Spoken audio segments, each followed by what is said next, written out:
नमस्कार, news now की खबर फटाफट में आप सभी का स्वागत है। मैं हूं आपके साथ राबिया। आइए डाल लेते हैं एक नजर आज की दिन भर की खबरों पर। संदकफू घूमने गए कोलकाता के पर्यटक की हुई मौत। सिलीगुड़ी में संदकफू घूमने गए कोलकाता के पर्यटक अंकिता घोष की मौत हो गई है।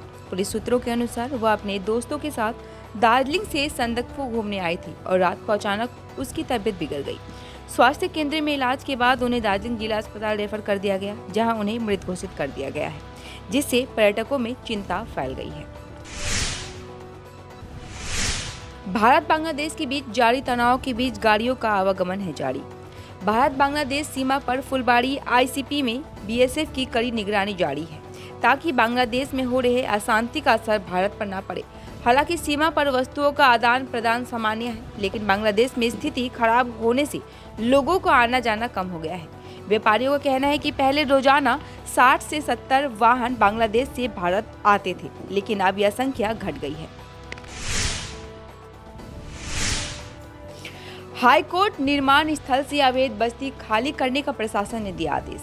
जलपाईगुड़ी में निर्माणाधीन हाईकोर्ट की जमीन पर बसी अवैध बस्तियों को 7 दिनों के भीतर खाली करने का आदेश प्रशासन ने दिया है। वीडियो मिहिर कर्मकर ने कहा कि बार बार नोटिस जारी किए जाने के बावजूद बस्तियों को खाली नहीं किया गया, इसलिए अब कड़ी कार्रवाई की जाएगी। अवैध बस्तियों के निवासी विरोध कर रहे हैं, लेकिन प्रशासन ने स्पष्ट कर दिया है कि कोर्ट के आदेश के तहत यह कार्रवाई की जा रही है। प्रतिबंधित कफ सिरप के साथ 2 गिरफ्तार। सिलीगुड़ी पुलिस ने प्रतिबंधित कफ सिरप के साथ 2 व्यक्तियों को गिरफ्तार किया है। पुलिस को गुप्त सूचना मिली थी कि दोनों जलपाईगुड़ी के चैनपाड़ा इलाके में प्रतिबंधित कफ सिरप बेचने के लिए पहुंचे थे, जिसके बाद पुलिस ने छापेमारी कर उन्हें गिरफ्तार कर लिया। पूछताछ में एक बैग से प्रतिबंधित कफ सिरप बरामद किया गया है। अब पुलिस यह भी जांच कर रही है कि वह इसे कहां से लेकर आए थे। गिरफ्तार आरोपियों को आज जलपाईगुड़ी जिला अदालत में पेश किया गया। उत्तर बंगाल अस्पतालों की सुरक्षा होगी सख्त। उत्तर बंगाल के अस्पतालों की सुरक्षा को मजबूत करने के लिए सुरजीत कर की अध्यक्षता में सिलीगुड़ी में बैठक की गई, जिसमें विभिन्न अस्पतालों के अधिकारियों ने सुरक्षा उपायों पर चर्चा की। बैठक के बाद सुरजीत कर ने कहा कि अस्पतालों के कैमरे और अन्य सुरक्षा व्यवस्थाएं सुधारने पर ध्यान दिया जाएगा। इसके बाद उन्होंने उत्तर बंगाल मेडिकल कॉलेज और रायगंज मेडिकल का दौरा किया, जहां सुरक्षा व्यवस्था का जायजा लिया गया।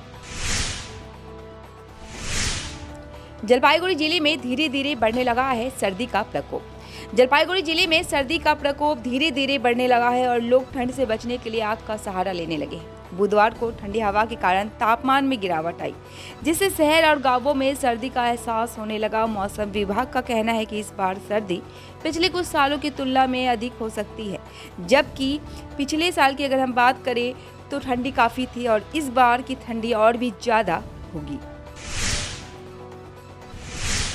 हेमताबाद में टीएमसी गुटिया संघर्ष, कार्यकर्ता घायल। हेमताबाद में तृणमूल कांग्रेस के 2 गुटों के बीच संघर्ष का मामला सामने आया है, जिसमें एक कार्यकर्ता कलेश्वर बर्मन गंभीर रूप से घायल हो गए हैं। बर्मन ने आरोप लगाया है कि टीएमसी नेता मुजीबुर रहमान और उनके साथियों ने पार्टी कार्यालय में बुलाकर उनकी पिटाई की।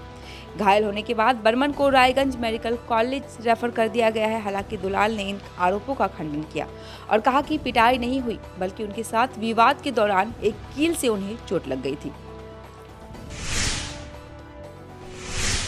अमानवीय तरीके से की जा रही थी गायों की तस्करी, एक गिरफ्तार। जलपाईगुड़ी जिले में पुलिस ने 13 गायों की तस्करी का पर्दाफाश किया है, जिन्हें एक लॉरी में अमानवीय तरीके से तस्करी के लिए ले जाया जा रहा था। पुलिस को गुप्त सूचना मिली थी कि एक लॉरी बिहार से असम की ओर जा रही थी, जिसमें गायों की तस्करी की जा रही थी। फाटापुकुर टोल प्लाजा के पास छापेमारी में पुलिस ने खाली ड्रमों के नीचे छिपाकर रखी गई 13 गायों को बरामद किया। एक आरोपी को गिरफ्तार कर लिया गया है। पुलिस अब तस्करी के पूरे गिरोह का पर्दाफाश करने में जुटी है। नन्ही सयंद्री चटराज की अद्भुत प्रतिभा, इंडिया बुक में नाम दर्ज। मालदा में महज 1 साल 10 महीने की उम्र में सयंद्री चटराज ने अपनी अद्वितीय याददाश्त से सभी को हैरान कर दिया है। इंडिया बुक ऑफ रिकॉर्ड्स ने उनकी प्रतिभा को मान्यता दी है, क्योंकि उसने विभिन्न देशों की राजधानियों, जानवरों के नाम और उनकी आवाजें, प्रसिद्ध व्यक्तियों के नाम और कंपनियों के मालिकों के बारे में सही जवाब दिए। उनकी इस सफलता से माता पिता संदीपन चतुराज और पायल भदौड़ी बेहद गर्व महसूस कर रहे हैं। आग लगने से यात्री प्रतीक्षालय जलकर खाक। दक्षिण दिनाजपुर जिले के कलेक्टर कार्यालय के पास स्थित यात्री प्रतीक्षालय में बुधवार तड़के सुबह आग लगने से वह जलकर खाक हो गई।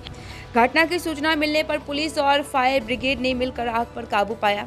इस घटना के बाद बालूरघाट शहर में चिंता का माहौल है और पुलिस तथा फायर ब्रिगेड यह जांच कर रही है कि आग शॉर्ट सर्किट के कारण लगी थी या किसी और वजह से। रायगंज यूनिवर्सिटी में देर रात तक किया गया वीसी का घेराव। रायगंज विश्वविद्यालय की शिक्षा बंधु समिति ने वीसी के आवास के सामने घेराव किया, जिससे देर रात तक प्रदर्शन हुआ। यह प्रदर्शन तब शुरू हुआ जब विश्वविद्यालय ने समिति के जिला अध्यक्ष तपन नाग को निलंबित कर दिया था, लेकिन उनका निलंबन हटा लिया गया। समिति के सदस्य तब तक विरोध करते रहे जब तक विश्वविद्यालय अधिकारी समाधान नहीं निकालते। बिस्किट फैक्ट्री में लगी भयावह आग।